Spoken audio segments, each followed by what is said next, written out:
안녕하세요. 80대 노인입니다. 다른 건 몰라도 평생 가정에 헌신하면서 남편에게 잘하고 다른 건 몰라도 자식 농사 하나만큼은 잘 지었다고 생각했는데 이리도 억울한 일을 당하고 나니까 괜히 그런 생각도 들어요. 며느리들이 들어오고 나서 우리 집에 이렇게 속 시끄러운 일이 생기기 시작하지 않았나 하고요. 저도 한때 시댁에서 살면서 시집살이를 해봤던 경험이 있었지만 저 때만 하더라도 시댁에서 그렇게 제 목소리 제대로 내고 살 생각조차 하지 못했는데 요즘 사람들 참 무섭다 새삼 느낍니다. 어떻게 자기 시어머니 등에 이렇게 칼을 꽂을 무서운 생각을 하는지요. 참 억울하고 기가 막혀서 이렇게 사연으로 털어놓아 봅니다. 결혼을 하기 전까지만 하더라도 저희 두 아들들은 부모 속은 좀 썩이지만 효자에 가까운 애들이었어요.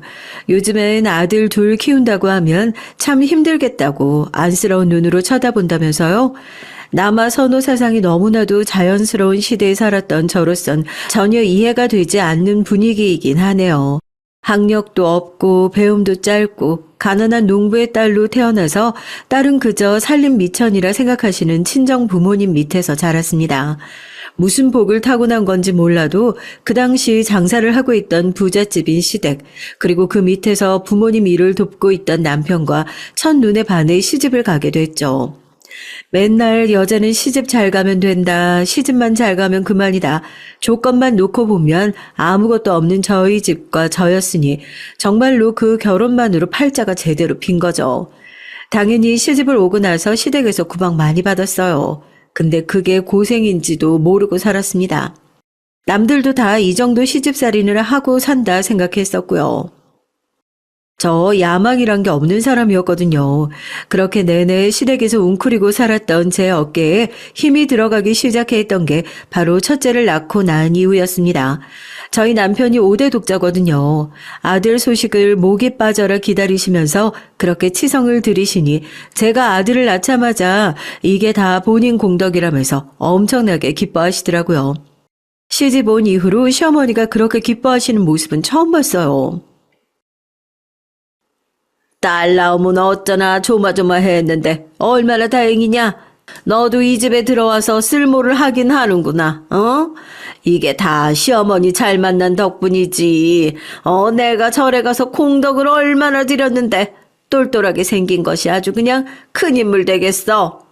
드디어 우리 집안에서도 박사 하나 나오려나 보다. 아이고, 이것 봐봐라. 벌써부터 이 할매를 알아보고. 어이구, 우리 손주 똑똑하게 도왔지. 사람 대접도 안 해주시던 양반이 아들 하나 낳았다고 그래도 그때부터 눈을 맞춰주시니 어깨에 힘이 들어갈 수밖에요. 저도 아들 덕 좀 봤죠. 저희 시댁도 공부머리는 영 없어요. 장사로 돈을 크게 만든 집이거든요. 장사 소화는 또 좋아가지고 남편도 지금 그 일을 같이 하고 있고요. 왜 업체에 납품하고 하는 대형 식자재 마트 아시죠? 그런 걸 전국에 몇 개씩 가지고 있는 마트 하나에 딸려있는 직원만 해도 수십 명이니까요. 솔직히 그 정도 돈을 벌면 아쉬울 것도 없을 것 같은데 사람은 자기가 가지지 못한 것에 욕심이 나는 법이라고 본인들이 사정이 안 되어서 공부를 못하셨으니까 아들이라도 좀 출세를 해서 부족한 자기들의 명예를 채워주길 바라셨나 봐요. 그런데 제가 확실히 이 세월을 겪어보니까요. 머리도 확실히 키나 외모처럼 유전이에요. 의사 집안에서 꾸준히 의사만 나오는 거, 그것도 유전자의 공부머리가 딱 박혀 있는 거예요. 장사로 성공한 집안에서 갑자기 박사가 나오는 것도 웃기죠. 뭘 기대하신 건진 모르겠지만 돈을 그렇게 쏟아부었는데도 남편은 한 번도 전교 100등 안으로 들어와 본 적이 없었대요. 속이 터지지만 어쩌겠어요. 뭐가 안 될 것 같으니까 그냥 깔끔하게 포기하고 밑에서 장사나 배워라 운명을 받아들이시게 된 거죠. 저도 뭐 크면서 공부 잘한다 칭찬 한번 들어본 적 없었고 저희 집안에 그렇게 머리 좋은 사람이 있었으면 저희 집이 진작에 성공했지 뭐 이러고 살았겠어요. 자식 낳으면서 그런 부분을 기대한 적도 없었는데 첫째가요. 처음 클 때부터 예사롭지가 않더라고요. 걔는 어렸을 때부터 그랬어요. 고슴도치 엄마라고 자기 자식이니까 다 똑똑해 보이고 잘나 보이는 거라고 그러실 수도 있겠지만 아니요. 진짜 3살 때부터 뭐 제대로 가르친 적도 없었는데 자기 혼자 글 읽고 말을 뗐다니까요. 어려운 한자도 척척 읽고 그러니까 시어머니께서 저렇게 자기를 닮았네, 자기 아들을 닮았네 하면서 큰 손주를 물고 빨고 난리를 치는 것도 어느 정도 이해가 되긴 하는 거죠. 얼마나 좋아요. 동네 사람들 다 불러다 앉혀놓고 이거 읽어봐라 저거 읽어봐라 하면서 저희 아들이 척척 읽으면 동네 분들도 그놈 참 똘똘하다고 그냥 꼭 안 가시고 용돈 한 장씩 쥐어주고 가시고 하니까요. 아이고 우리 손주가 얼마나 큰 인물이다라고 그냥 벌써부터 이러는지 나는 오늘 눈 감아도 여한이 없다. 여한이 없어. 처음엔 너무 좋았습니다. 자기 자식 칭찬하는데 안 좋아할 부모가 어디 있나요? 제가 봐도 보통 애들보다 훨씬 더 똑똑하고 야무진 아들의 모습을 보면서 정말 우리 아들이 말로만 듣던 영재나 수재 뭐 그런 애는 아닐까. 제대로 키우려면 어디서부터 어떤 준비를 해야 하나 이런 고민을 했었던 때도 있었죠.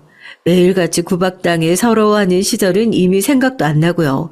어깨에 힘 빳빳하게 들어가서 저도 제대로 된 시댁의 일원이 된 것 같다는 생각이 딱 들었다고 할까요? 하지만 그 좋은 마음은 둘째를 낳고 난 이후로부터 조금씩 사라지게 됐습니다. 세상에서 가장 제일 힘든 감정이 뭔 줄 아세요? 부모가요. 자기 자식을 원망하게 되는 거요. 그런 말도 안 되는 일이 어떻게 생기냐고요? 아니요, 생기더라고요. 부모면 당연히 그러면 안 되는 것을 아는데요. 상황이 절 그렇게 만들 수밖에 없었습니다. 여보, 나 둘째는 딸이었으면 좋겠어요. 아들이야 이미 낳았고 괜히 첫째랑 둘째랑 어머님한테 비교당하는 거 그것도 싫고. 나야 딸이 좋지. 요즘엔 아들보다 딸이라고 하잖아. 딸은 아빠 닮는다는데 나도 나 쏙 빼닮은 딸 하나 나왔으면 소원이 없겠네. 남편도 저도 둘째는 딸이 나왔으면 좋겠다고 간절하게 빌었는데 참 전 어떻게 애를 가졌다 하면 아들일까요? 시어머니께서는 그래도 딸보다는 아들이 훨씬 좋다면서 자기는 아들 낳기가 그렇게 힘들었는데 넌 참 잘 낳는다고 칭찬 아닌 칭찬을 해주셨지만 전 영 심란한 마음을 감출 수가 없었습니다. 단순히 낳고 싶었던 딸을 못 낳아서가 아니었어요. 둘째는 세상에 태어나기도 전에 그 팔자가 뻔히 보이는 듯 했거든요. 시댁의 사랑은 오직 장남에게만 한정되어 있었습니다. 차남에게 나누어 줄 사랑은 없는 사람들처럼 행동하셨거든요. 제가 첫째를 낳고 나서는 뭐 애랑 엄마랑 애착 형성이 잘 되어 있어야 한다는 이야면서 산후조리를 할 시간도 충분히 주시고 집안일까지 나서서 해주시면서 저한테 애 돌볼 시간을 주셨던 시어머니께서는 둘째 아들을 낳고 나서는 언제 그랬냐는 듯이 말을 바꾸셨어요. 애는 혼자 크는 거라나요? 오히려 지금 한창 신경을 써줘야 하는 나이인 둘째 아들을 신경 쓰느라고 첫째 애를 제대로 돌보지 못할까봐 전전긍긍하는 모습을 보이시기도 했습니다. 애들이 얼마나 질투가 많은데 괜히 둘째 돌보는 모습 보고도 상처받는 게 그게 애들이다. 애들 성격 그거 다 어렸을 때 결정되는 거야. 우리 집안 장남이 그렇게 사소한 것으로 속 좁게 구는 쫌팽이 같은 놈으로 크는 거 난 절대 못 봐. 너 집에서 둘째 예뻐할 때 절대로 원식이 안 보는 곳에서 예뻐하든지. 그래, 알겠냐? 어머님, 그게 무슨 말씀이세요? 저한테는 다 똑같은 자식이에요. 형제끼리 사이좋게 자라야지. 어떻게 한 명만 예뻐하고 한 명만 덜 예뻐하고 그럴 수가 있어요. 다 똑같은 자식은 어떻게 다 똑같은 자식이야? 아, 장남이랑 차남이랑 어떻게 같아? 애는 장차 우리 집안에 물려받을 장남이다, 장남. 응? 네가 그런 생각을 가지고 있으면 안 되지. 첫째 아들은 원식이 하고 이름을 불러주시는 시어머니. 둘째 원영이는 이름 한 번을 살갑게 불러주신 적이 없습니다. 제 배 아파서 똑같이 낳은 자식인데도 그렇게 차별을 하는 시어머니를 보면서 제가 얼마나 속상할 수밖에 없었겠어요. 물론 첫째가 저한테 잘못한 것은 하나 없었지만 왜 같이 태어났는데 이 애 혼자 이렇게 시댁의 사랑을 독식해야만 하는지, 이 애는 이렇게 홀대를 받아야 하는지 이 모든 상황이 원망스럽기만 했습니다. 첫째 아들은 크면 클수록 시어머니의 기대에 부응하는 똘똘하고 집안의 대를 잇는 장남의 모습을 갖추는 듯 했어요. 공부도 잘하고 운동도 잘하고 정교 회장을 척척하는 그런 아들이요. 집안의 지원도 아끼지 않았습니다. 어찌나 끼고 도시는지 갖고 싶은 게 있다고 하면 한 번 안 사주시는 것을 본 적이 없었어요. 자연스럽게 저도 볼멘 소리가 나올 수밖에 없었죠. 같은 아들인데 둘째만 왜 이렇게 야박하게 구시는지 모르겠다고. 그러면 남편은 장남인데 어머님이 저러시는 것도 당연한 거 아니겠냐고요. 오히려 어머님의 그런 차별은 자연스럽게 받아들이는 눈치였습니다. 그런 분위기 속에서 행여나 둘째 아들이 상처받지 않을까봐 더 감싸고 돌볼 수밖에 없었던 것 같아요. 자연스럽게 아픈 손가락이 될 수밖에 없었죠. 제가 자식들을 차별하는 게 아니고 정말 첫째랑 둘째 아들 성향이 너무 달라요. 부모는 보면 딱 알잖아요. 둘째는 뭐라고 해야 될까요? 딸 같은 아들이라고 해야 할까요? 물론 제가 더 감싸고 도는 것도 있지만 어찌나 자기 엄마한테 살갑게 굴는지 몰라요. 학교에서 뭐가 어쨌네 저쨌네 하나부터 열까지 다 이것저것 얘기하고 뭘 하나를 하더라도 저랑 같이 하려고 하는 반면에 첫째 아들은 뭐든 잘하죠. 뭐든 잘하는데 이상하게 적이 없는 것 같은 그런 느낌이었습니다. 둘이 같이 공부를 하고 있어서 제가 과일을 깎아가지고 들어가도 첫째는 왜 자꾸 공부 방해되게 들락날락 하냐면서 문을 쾅 닫고 걸어 잠가버리는 그런 애였거든요. 그렇게 서로 다른 두 아들은 잘하면 잘할수록 격차가 더 벌어지는 것 같았습니다. 집에 아무리 돈이 많고 들이는 품이 같다고 하더라도 타고난 성향은 어찌할 수가 없었나 봐요. 첫째 아들이 서울에 있는 소위 말해 스카이라고 하죠. 좋은 대학에 합격했습니다. 당연히 엄마인데 뛸 듯이 기뻤죠. 가족들이 모두 모여서 입학식에도 가고 했던걸요. 대학에 들어가서도 내내 좋은 성적을 유지했습니다. 자기는 공부를 오래 할 생각도 없고 집안 사업을 물려받을 생각도 딱히 없다면서 들어가고 싶은 기업이 있다고 가족들 앞에서 브리핑까지 하더라고요. 문제는 둘째였습니다. 대학 진학을 앞두고 있는데도 담임 선생님 말씀으론 지금 성적으로는 지방에 있는 국립대학 들어가기도 힘든 상황이라고 하더라고요. 큰애랑 똑같은 학원에 보내고 들인 품도 똑같은 것 같은데 결과물이 같지 않으니까 마냥 답답하기만 하더라고요. 그래도 큰애가 먼저 가본 길이기도 하고 제가 입시나 그런 것들에 대해 뭘 얼마나 알겠어요. 그래도 형이니 좀 도와주면 좋지 않을까 하는 생각에 제가 먼저 얘기를 꺼내봤습니다.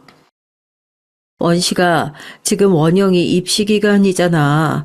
너도 알다시피 원영이 성적이 너무 안 좋아서 너 지금 전역하고 복학하려면 시간 좀 남았으니까 원영이 공부 좀 도와주면 어때? 그래도 너 학교에서 성적도 좋고 과외 경험도 있으니까 동생 공부 도와줘서 같이 잘 되면 좋잖아. 시간 많이 뺐자는 것도 아니고 그냥 하루에 몇 시간씩만이라도 좀 공부 좀 봐줘봐. 엄마는 왜 저 하자 있는 놈 끼고 도느라고 난리예요. 쟨 그냥 의지가 없는 놈이라고요. 제 힘으로 뭘 할 생각이 있어야 내가 가르치든 말든 할 거 아니에요. 공부도 못해 싸가지도 없어. 나보고 뭐 어쩌라는 건데. 내가 뭐 평생 제 보호자라도 해야 한다 이런 말이에요. 제가 부모로서 고민이 많은 지점도 딱 그 부분이었습니다. 형제 간의 우애라도 좋았으면 걱정이 없었을 텐데 왠지 몰라도 둘이서 또 서로 못 잡아먹어서 안달인 거예요. 첫째는 첫째 나름대로 제가 둘째만 싸고 돈다고 불만이 많은 눈치였죠. 물론 제 입장에서 사연을 적고 있으니 첫째의 마음을 다 헤아리지는 못하겠다만 저 절대로 첫째가 서운함을 느낄 정도로 그렇게 둘째를 싸고 돌았던 적도 없었던 것 같습니다. 당연히 자식이니까 둘 다 예쁜 게 마찬가지죠. 오히려 그런 말을 하는 첫째 아들한테 서운하기까지 했어요. 클 때부터 할머니, 할아버지, 아버지 장손이랍시고 온갖 예쁨이란 예쁨은 다 받으면서 자란 것을 본인이 가장 잘 알고 있을 텐데도 자기 동생을 보면서 못 잡아먹어서 안달, 동생을 보면서 하자 있는 놈이라고 하면서 으르렁거리게 바빴으니까요. 둘째의 얘기를 들어보니까 길에서 마주쳐서 우리 형이라고 인사를 하면 첫째는 둘째 인사조차 받아주지 않는다고 하더라고요. 남자 형제잖아요. 집안에서 주먹 다짐도 몇 번이나 했습니다. 그럴 때마다 불호령이 떨어지는 것은 늘 둘째였어요. 어디 감히 우리 귀한 장손한테 손을 대? 네 놈이 제정신이야? 시어머니께서도 어디 감히 귀한 장손한테 함부로 손을 올리냐면서 위아래도 없는 놈, 그러니까 네가 항상 그 모양인 위아래도 없는 놈, 그러니까 네가 항상 이 모양 이 꼴인 것이라고 하면서 둘째에게만 항상 매를 드시고 혼을 내셨습니다. 종아리가 부풀어서 울고 있는 둘째 아들을 볼 때마다 제 속이 얼마나 타들어갔겠어요. 차라리 내가 둘째를 아들로 낳지 않았더라면 그러면 얘가 집에서 이런 차별을 겪지 않았어도 될 텐데 이렇게 자기 엄마한테 잘하고 예쁘기만 한데 형보다 조금 떨어진다는 이유로 아니 그냥 첫째 아들이 아니라는 이유로 이렇게 집에서 무시를 받을 만한 애가 아닌데 맨날 저만 전전긍긍이었죠. 거기다가 이제 크면 클수록 자기 형도 이게 무시를 하는 모습을 보니까 네, 그래요. 솔직하게 저도 속으로 첫째 아들한테 은근히 실망하게 됐던 것 같아요. 거기다가 첫째 아들과 이런 얘기를 좀 속 터놓고 해보려고 하면 대번에 딱 문 걸어 잠그고 자기가 이런 게 다 엄마 탓이라는 생각은 안 했냐는 식으로 얘기를 하니까 전 더 속이 뒤집어질 노릇이죠. 제가 뭘 했다고요?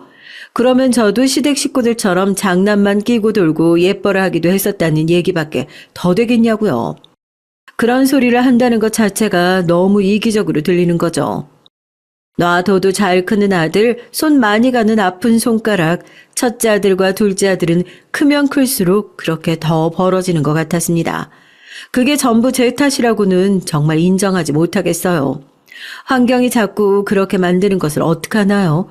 결국 끝까지 동생 대학 진학하는데 공부 한 번을 봐준 적이 없더라고요.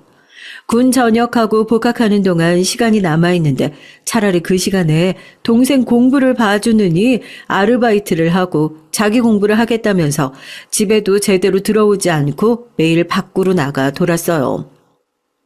형이 그러는 게 뭐 하루 이틀이야. 괜찮아. 형이 공부 안 도와줘도 대학 못 들어가는 것도 아니고. 그리고 공부 좀 못하면 어때? 그냥 아빠 밑에서 일찌감치 일 배워서 나도 일이나 할래. 사람이 각자 잘 하는 게 있는 거지. 엄마, 난 영 공부머리는 아닌가 봐.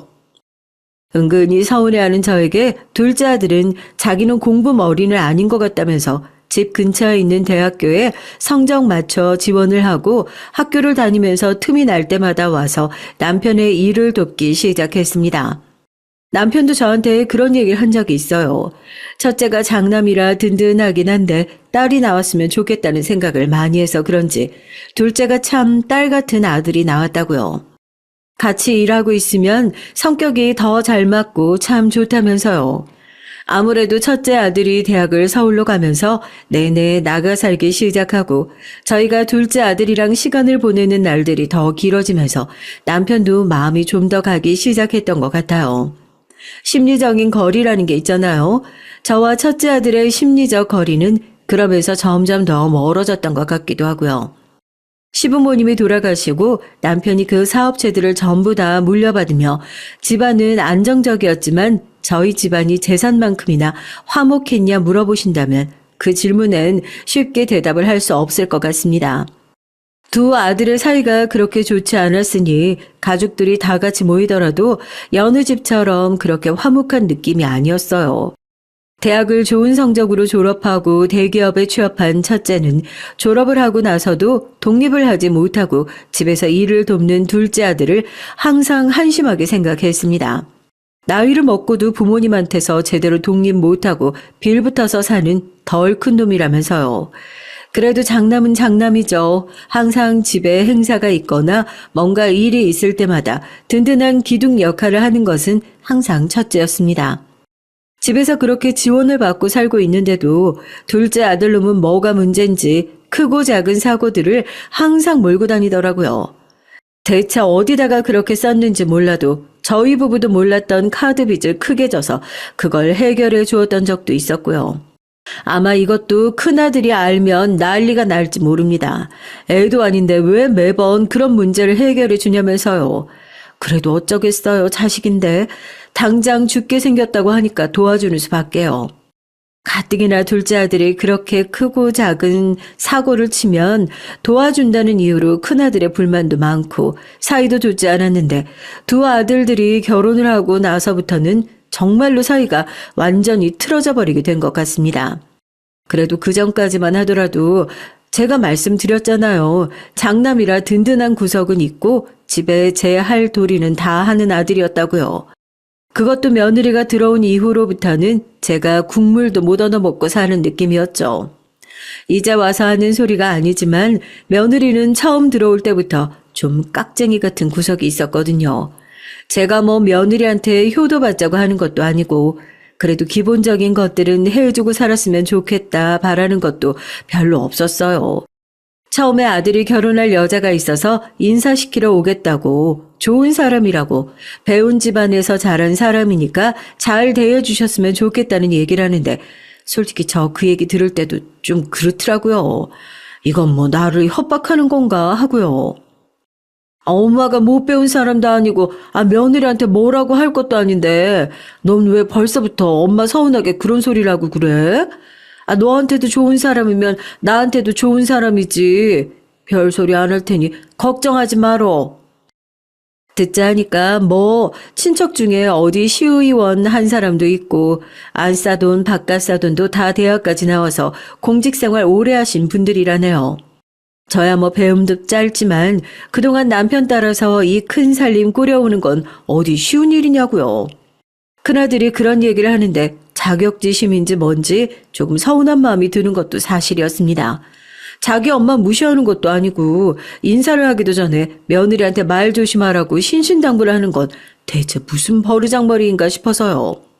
상견례 자리에선 양가 크게 이견이 없어서 별소리 나오지 않았는데 아니나 다를까 결혼하고 나니까 큰아들이 그때 한 소리가 뭔지 알겠더라고요. 그때부터 남편이 몸이 조금 안 좋아지기 시작했던 것 같아요.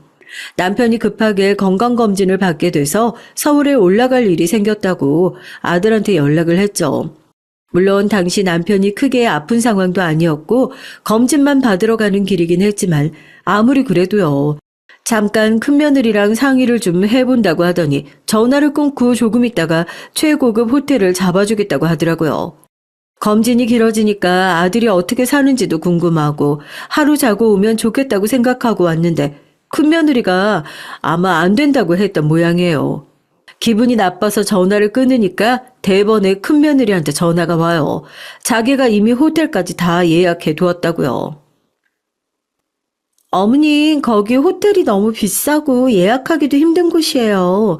검진 받고 나시면 피곤할 테니까 거기 가서 마사지랑 편하게 받고 가세요.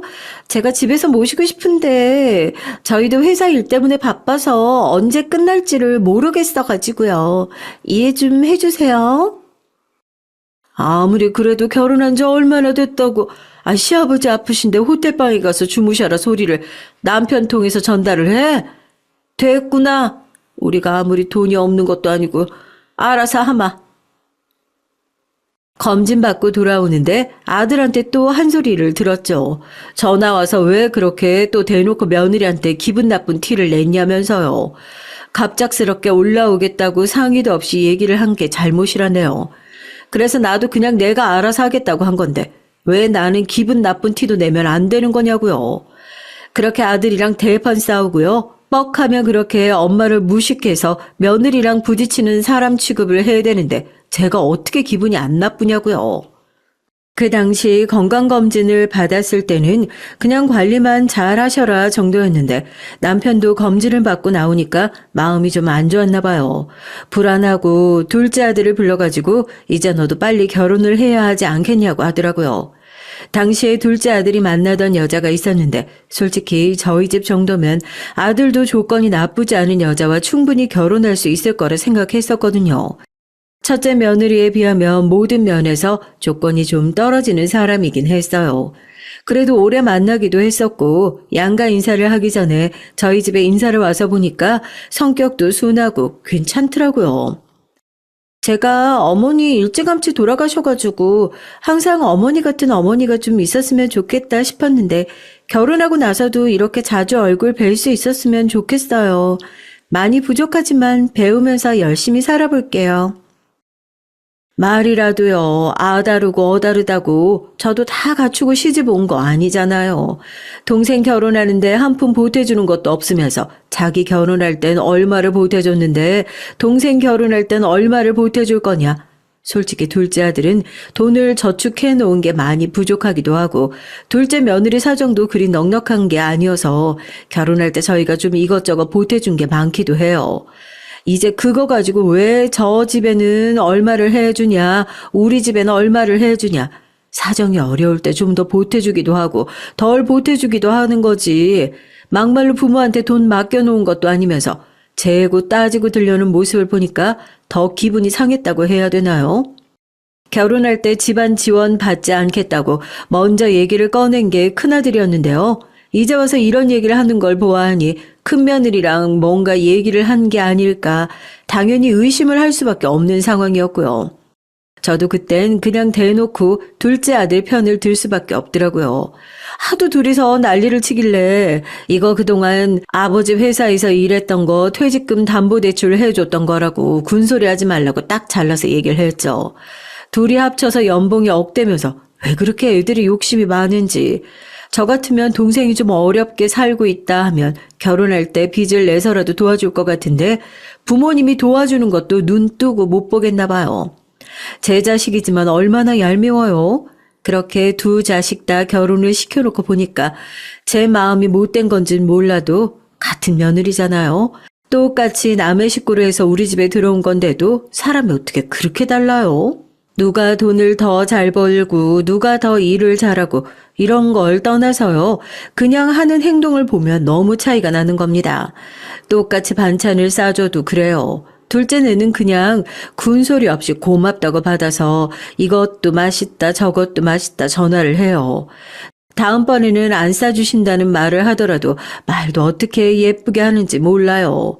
어머님 하루 종일 불 앞에 서서 만드시는 거 힘드시니까 다음번에는 이런 거 안 싸주셔도 괜찮아요. 저희가 다음번에는 그냥 해먹을게요 이러는데 첫째 며느리는 대번에 그래요. 어머님 냉장고에 자리 없어요. 이거 반찬 가게에서 다 살 수 있는 거예요. 저희 식구 둘밖에 안 되는데 이렇게 많이 싸주시면 일하고 들어와서 다 먹지도 못하고 이거 치우고 버리고 하는 거 다 제 일이에요. 다음부터 이런 거 싸주지 마세요 하고요. 그래도 엄마 마음이라는 게 그렇잖아요. 아니 밖에서 맨날 밥 사 먹고 다니는 거 아는데 집에 와서는 따뜻한 집밥 먹었으면 좋겠고 밖에서 맨날 사 먹는 게 몸에 좋을 리가 없잖아요. 그래서 생각해가지고 정성스럽게 좀 해서 보내주면 말이라도 예쁘게 하면 어디 덧나냐고요. 어떻게 사람이 그렇게 이기적으로 본인 생각만 하고 말을 저렇게 툭툭 뱉는지. 뭐 작은 거 하나라도 해주고 싶은 마음이 들었다가 싹 사라질 수밖에 없는 겁니다. 저도 알아요. 칠순이며 뭐며 집안 행사 있을 때마다 거의 큰아들 내외가 돈 다 대고 큰일 있을 때마다 나서서 뭘 다 해야 되는 거요. 그런데도 이상하게 정이 안 갑니다. 그동안 해온 게 있어서 그런가 봐요. 아들 말로는 엄마가 원영이만 예뻐하고 싸고 돌아서 그런 거라고 그러는데 제가 이유 없이 둘째만 예뻐하면 그게 정신병이죠. 다 이유가 있어서 그런 거 아니겠어요? 여튼 큰며느리가 들어온 이후로부터 더 변해버린 아들의 모습도 마음에 안 들고 모든 게 다 못마땅하긴 했죠. 돈 좀 번다고 집안이 좀 좋다고 시댁에 와서 은근히 시댁을 깔보는 듯한 태도도 마음에 안 들고요. 제가 그런 것 때문에 기분이 나빠서 큰며느리에게 전화를 해가지고 한 소리라도 하면 그새 못 참고 쪼르르 자기 남편에게 말을 전해서 부모 자식 사이를 갈라놓는 것 같은 기분도 들고요. 팔이 자꾸 둘째 쪽으로 굽을 수밖에 없더라고요. 그런 세월들이 쌓여가던 중에 몇 해 전 남편이 급작스럽게 암 진단을 받게 됐습니다. 이제 저도 나이를 먹고 나니까 누군가를 돌볼 처지가 되질 않아요. 이 나이 먹어서 어디 하나 고장 안 나는 게 이상한 일이라고는 하지만 그래도 오랜 세월 함께 지냈던 남편이 갑자기 아프다고 하니까 이렇게 나이를 먹었는데도 겁부터 나더라고요. 이 사람 떠나면 내가 어떻게 앞으로 살아가야 하나. 아직도 난 남편 없이는 뭘 하는 게 참 어렵고 서툰 것 같은 사람인데 앞으로는 어떻게 살아야 하나 막막하기만 하고요. 소식을 듣고 가장 먼저 달려온 것이 역시나 가까이 사는 둘째 아들이었습니다. 어머님, 어쩌면 좋아요. 이게 갑자기 무슨 일이에요? 아버님 갑자기 왜? 어머님 괜찮으세요? 어머님도 같이 검진 받아보셔야죠. 괜찮을 거예요. 그치, 여보? 한바탕 집안이 난리가 났어요. 그동안 아버지가 몸이 안 좋네 어쩌네 했을 때도 뭐 거들떠도 안 보던 첫째 아들도 암 진단을 받았다고 하니까 대번에 내려오더라고요. 어떻게 할 거냐면서요. 그래도 자기 아버지라고 하니까 걱정은 됐던 모양이죠. 큰 며느리가 그러대요.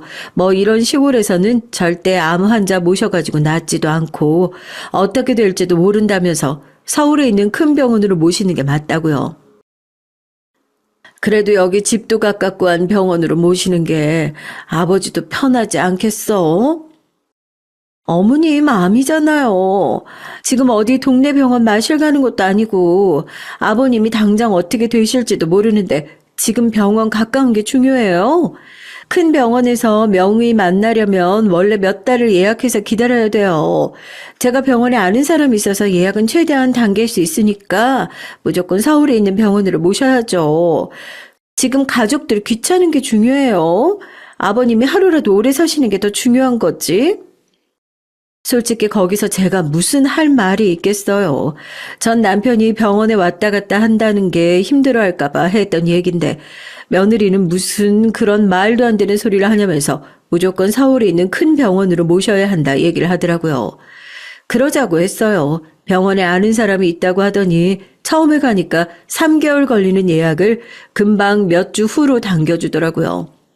몸도 안 좋은 양반이 서울까지 어떻게 왔다 갔다 하나 싶어서 둘째 아들한테 운전해서 아버지 모시고 좀 병원 좀 다녀오라고 하니까 아버지 그렇게 되면서 일도 해야 할 게 많고 둘째 며느리도 애 때문에 그렇게 하루 종일 자리를 비우기가 힘들다면서 난색을 표하더라고요.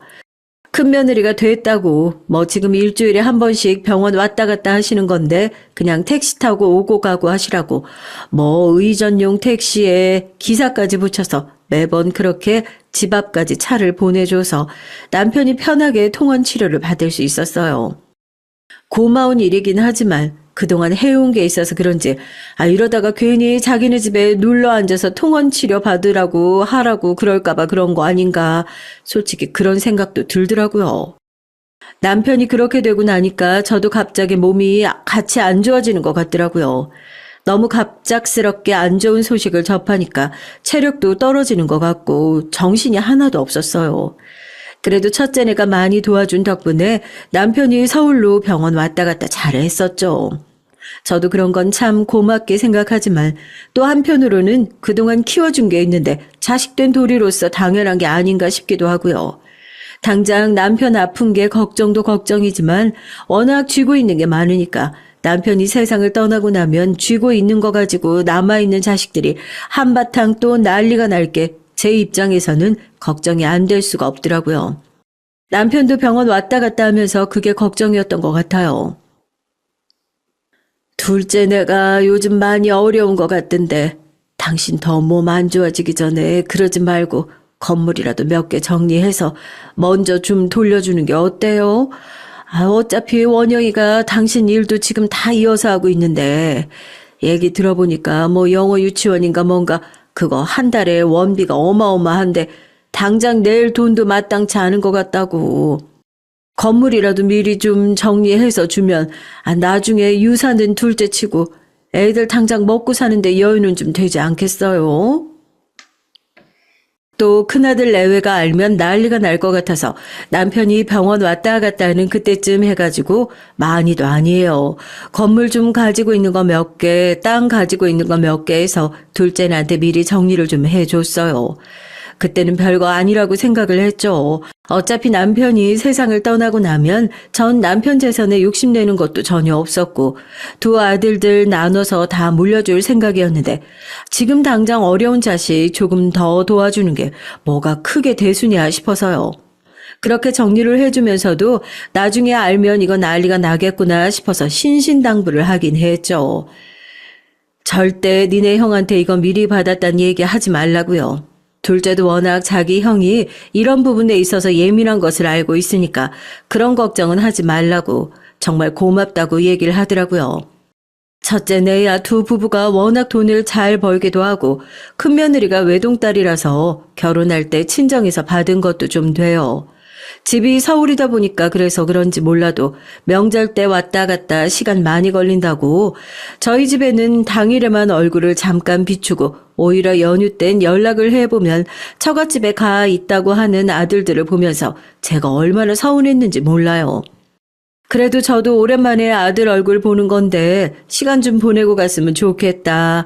아버지랑 동생이랑 회포도 풀고 운전을 해가지고 온 시간이 있으니 피곤하니까 잠이라도 푹 자고 며칠 쉬었다 갔으면 좋겠다.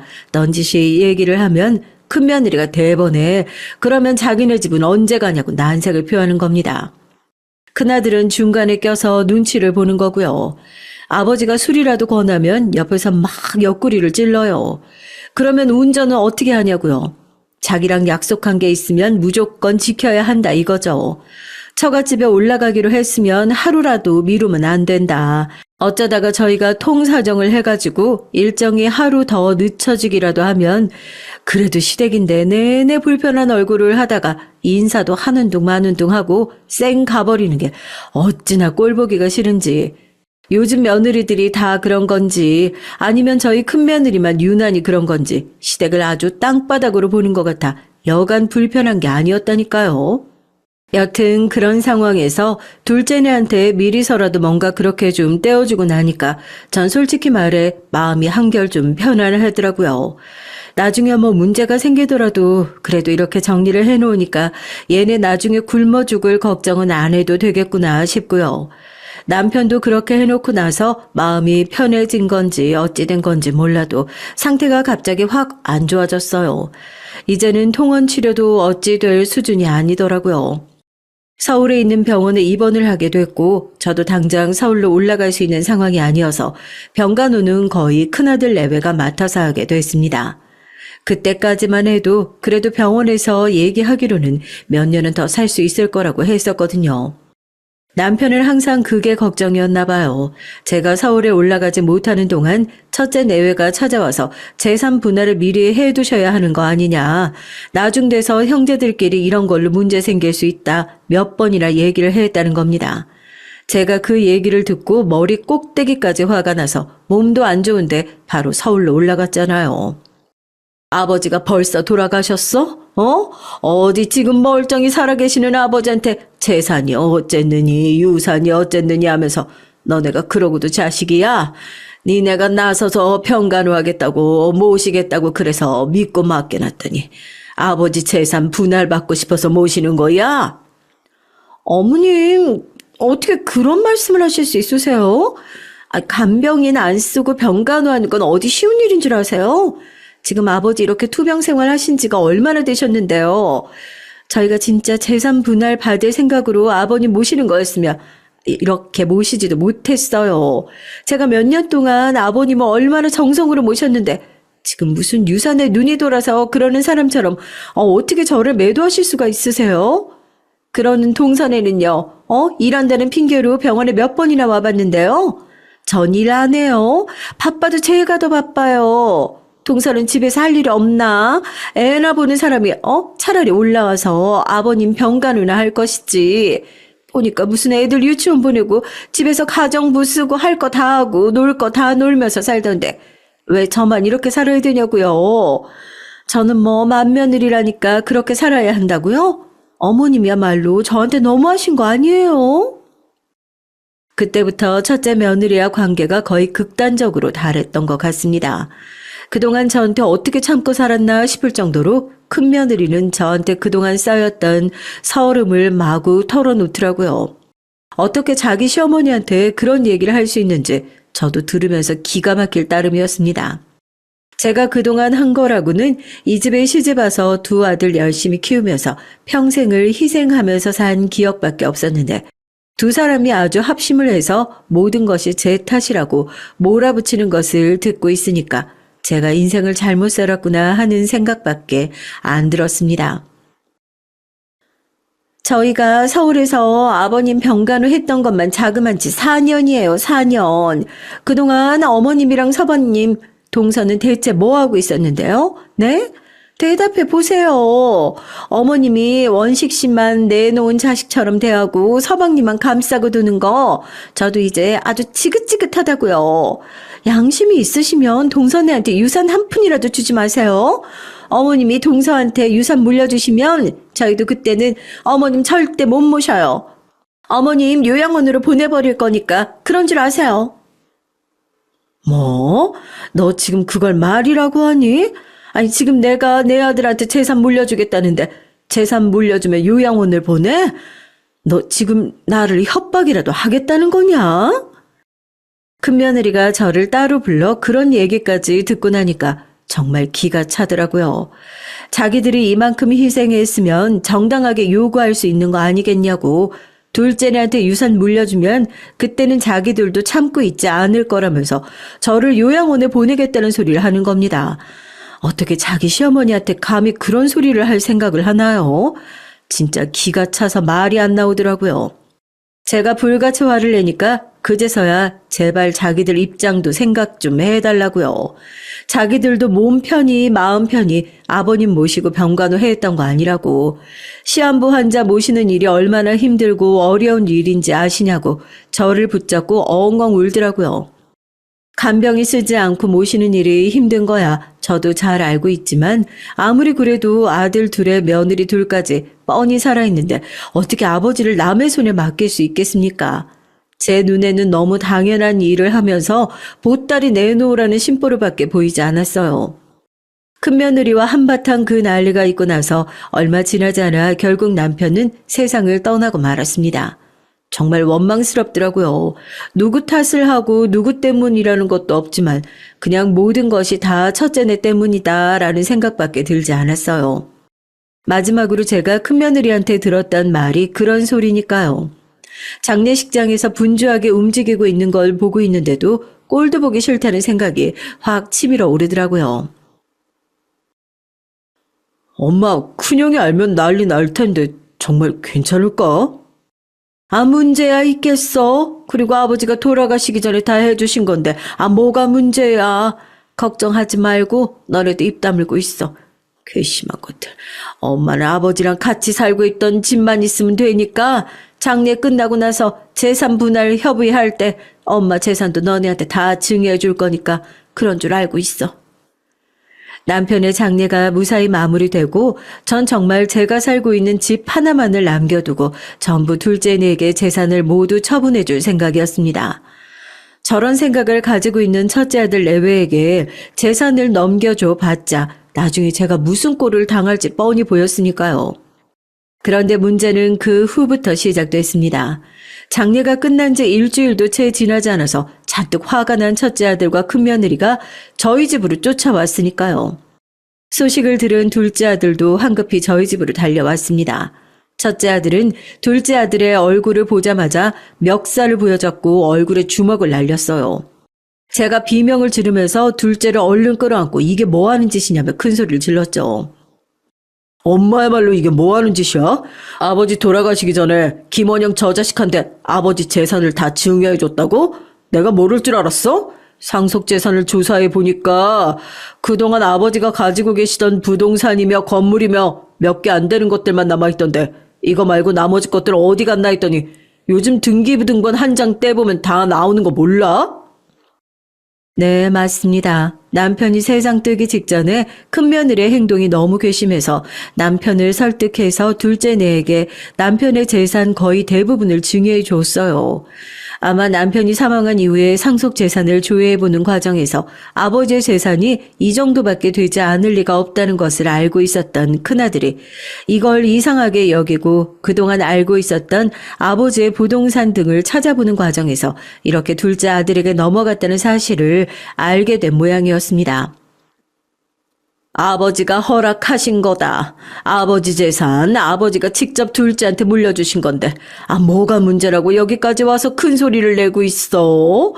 네가 물려받은 아버지 재산이 없는 것도 아니고 네 앞으로 충분히 땅이며 뭐며 남아있을 텐데 뭐가 그렇게 욕심이 많아가지고 동생 것을 못 뺏어가지고 여기까지 와서 큰 소리를 내냔 말이야. 형이 돼서 평생 동생 한 번 감싸줄 생각은 못하고 그러니까 마누라도 똑같은 사람을 얻어가지고 와서는 엄마를 요양원에 보내네 마네 이런 시덥지 않은 협박이나 하고 있지.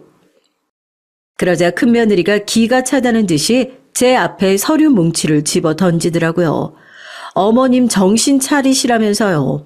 저한테 그 재산 서방님이 다 가져가는 일 절대로 없을 거랍니다. 제가 무슨 소리냐. 이미 아버지가 다 적법하게 증여까지 다 마친 재산이라고. 이미 둘째 아들 명의로 다 바뀐 것까지 확인했는데 그럴 리가 없다고 호통을 쳤죠. 둘째 내외 역시 아버지가 다 허락하신 일이다. 형이랑 형수님이 뭔데 이 일에 관여를 하냐 따지고 들었습니다. 저희가 방금 이거 다 확인하고 유류분 청구 소송 넣고 오는 길이거든요. 법적으로 아버님 상속 재산 중에 저희한테 보장되어 있는 상속분이 있는 거 모르셨어요? 어머님이 아무리 서방님이 예쁘고 서방님을 더 챙겨주시고 그렇게 애를 써서 돌리고 하셔도 안 되는 건 안 되는 거라고요. 거기다가 그거 아니어도 저희 몰래 계속 아버님 재산 서방님 앞으로 돌려주시고 계셨던 것도 저희 다 알게 됐고요. 저희가 그냥 가만히 당하고만 있을 줄 알았어요. 이거 소송해서 저희 몫으로 약속되어 있던 거 무슨 수를 써서라도 다 뺏어 올 거니까요. 엄마, 이게 무슨 소리야? 엄마가 이렇게만 하면 문제 없을 거라고 했잖아. 아니, 그러면 우리 앞으로 왔던 재산은 이제 다 어떻게 되는 건데? 우리 형한테 다 돌려줘야 되는 거야? 나 그 부동산으로 해서 지금 담보대출 받아놓은 것들은 어떻게 하라고? 엄마가 알아서 다 할 테니까 나한테 책임지라고 했었잖아. 어머니, 그러니까 제가 뭐라고 말씀드렸어요. 평생 어머니 치마폭도 못 벗어나는 저런 한심한 놈을 아들이라고 끼고 두신 어머니 탓을 해야지 누구 탓을 하시겠어요? 어디 한번 그 한심하고 하자 있는 아들놈 끼고 열심히 싸워보세요. 누가 이기는지 끝까지 싸워봐야 알겠지만 결국 어머니는 어머니 손으로 아들 둘 사이 갈라놓고 이제 돈까지 잃게 생기신 거니까요. 저희 절대로 안 질 겁니다. 저 정말 자리에 주저앉아서 엉엉 울고 말았습니다. 큰며느리가 제게 유류분 청구 소송을 걸었다고 하더라고요. 나중에 법률사무소에 가서 알게 됐어요. 아무리 유언을 남기고 그 전에 증여를 해서 상속자를 지정해 모든 재산을 다 물려줬다고 하더라도 나머지 상속자들이 본인에게 정해져 있는 유류분에 대한 권리를 주장하게 되면 그 재산에 대한 반환이 이루어질 수 있다는 사실을 말입니다. 더군다나 그 이전에 제가 둘째 아들 몫으로 돌려놓은 재산들은 특별 수익으로 인정이 돼서 유류분에서 빠질 수도 있다는 얘기를 말이에요. 둘째 아들 내외는 저만 믿고 있었는데 이제 어떻게 할 거냐고 보따리 내놓으라는 식으로 저만 붙들고 늘어지고 있는 상황이고 첫째 아들 내외는 이제 제 연락도 받지 않고 할 말 있으면 자기들이 고용한 변호사를 통해서 하라면서 변호사 연락처만 보내놓은 상황입니다. 법률사무소 몇 군데를 찾아가 봤지만 유류분에 대한 것은 법으로 정해져 있는 상황이라 제가 아무리 남편이 동의를 하고 뭘 어떻게 해줬다고 주장을 해줘도 큰아들 몫으로 정해져 있는 것들은 돌려받기 어려울 거고 더군다나 큰아들 내외가 몇 년간 병간호를 해왔던 것들까지 다 인정이 되면 더더욱 제 주장을 하기는 어려울 것이라는 답변만 돌아오더군요. 저도 지금은 백방으로 변호사를 알아보고 있는 상황이지만 결국 제 욕심 때문에 이렇게까지 상황을 망치고 그르친 것 같아서 지금은 후회가 막심한 상황입니다. 결국 둘째 아들을 이렇게까지 만들어버린 건 제가 아닐지 사실 두 아들을 차별하고 있었던 것은 시댁이 아니라 그냥 제가 아니었을지 이제야 깜깜하게 가려졌던 눈앞이 보이는 것 같아서 참 부끄럽고 후회만 많이 남습니다. 욕을 하고 손가락질을 받을 걸 알면서도 더 이상 후회스러운 일은 남기고 싶지 않아서 부끄러운 사연을 보내봤어요. 제가 어떻게 반성하고 두 아들과의 관계를 다시 회복할 수 있을까요? 안녕하세요. 저는 지방에 살고 있는 새댁입니다. 저에겐 엄마가 계시는데 저희 엄마는 저를 낳아주신 친모는 아니에요. 저를 낳아주신 친모는 제가 3살이 되던 해에 교통사고로 돌아가셨고, 저를 키워주신 엄마는 제가 6살이 됐을 때 저희 아빠와 살림을 합치셨습니다. 엄마는 첫 결혼 생활을 실패하고 가정폭력에서 도망치듯 이혼을 하신 분이셨어요.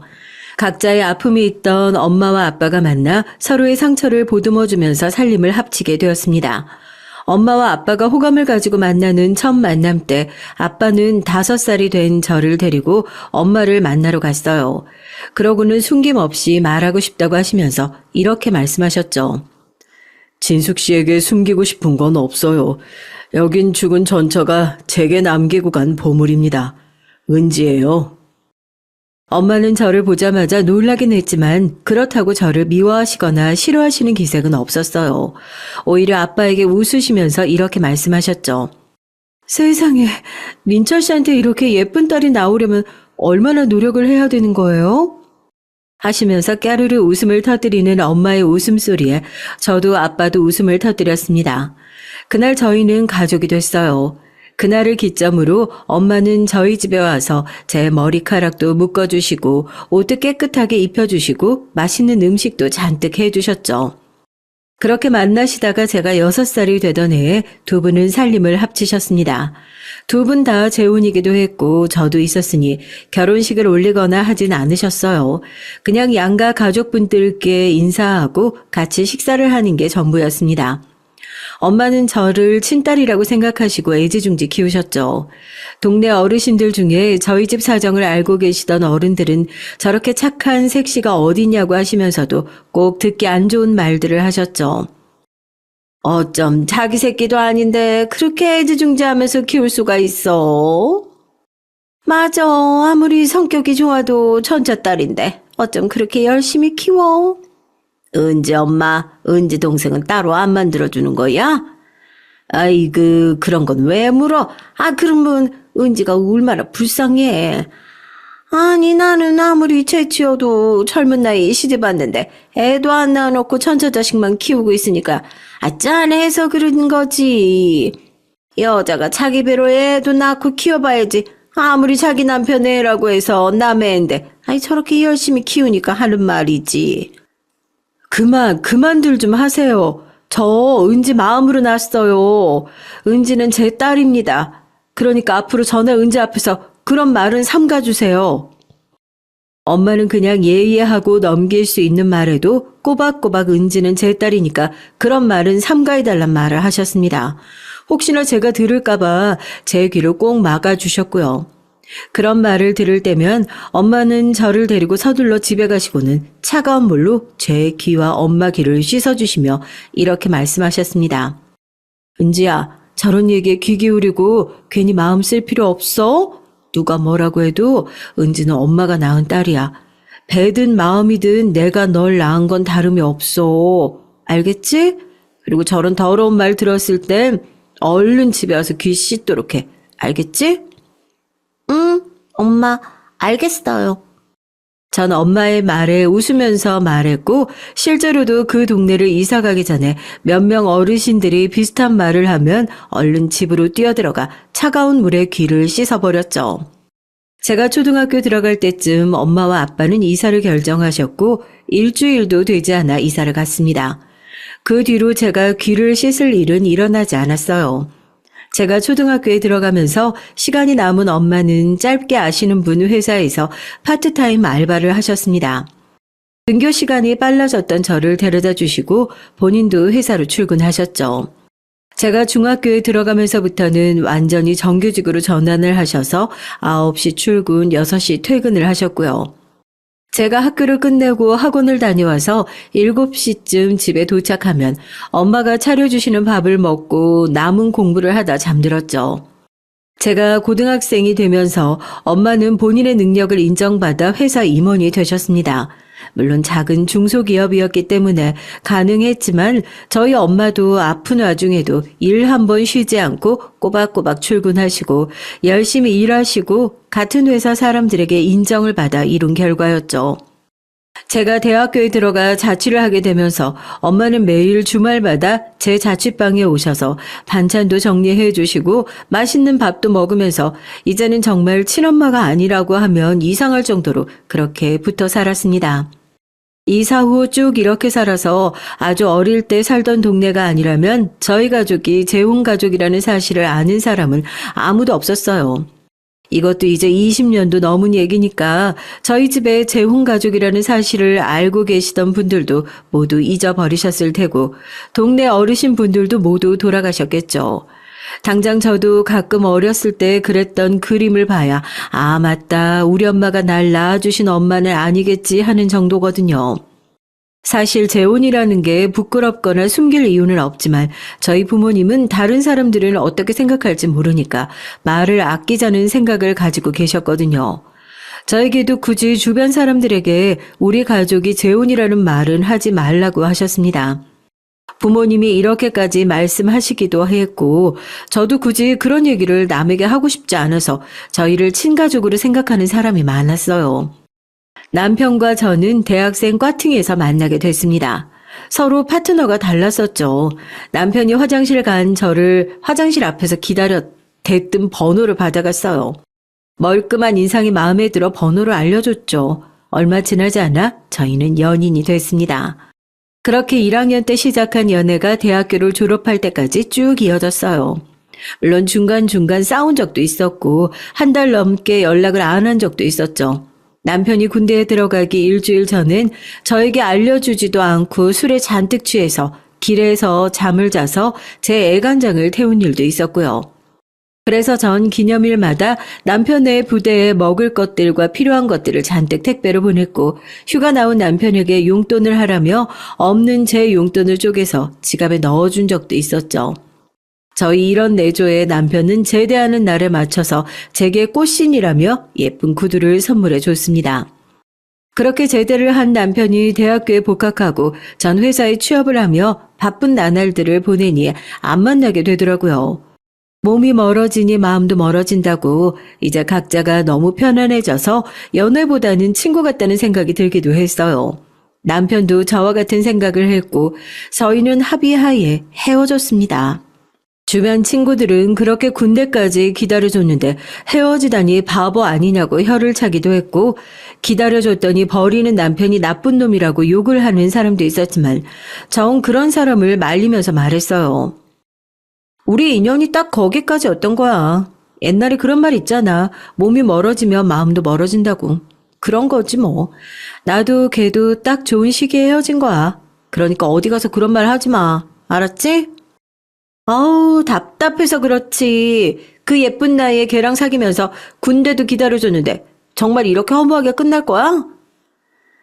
맞아. 아우 차라리 이럴 거면 군대 가기 전에 헤어졌어야지. 이 헛똑똑이야. 야, 니들은 뭔 얘기를 그렇게 하니? 은주가 괜찮다고 하면 괜찮은 거지. 우리도 각자의 사정이 있는 것처럼 은주도 은주만의 사정이 있겠지. 너희 지금 일부러 그런 말 골라서 하는 거야?